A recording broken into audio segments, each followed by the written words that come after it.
وتسمع به أنه تزوج وأنه بنى دارا وأنه وشوف من كثرة إجرامه كي يجي يتزوج يقول نحوس على وحدة سي بون، نحوس على وحدة سي بون. وكي كنت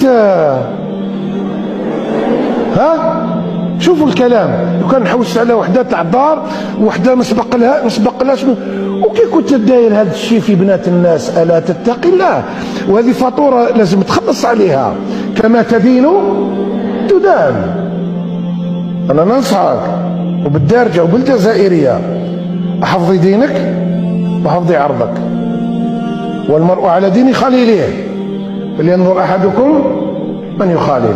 اللي حب الخير صراط مستقيم، واللي حاب تصادق وحده وتمشي معاه مع من؟ وراكو رايحين أنا ما نجيش كيف؟ لا روح أنا ما نجيش، لأن الله لا يحب مني الذهاب إلى ذلك المكان.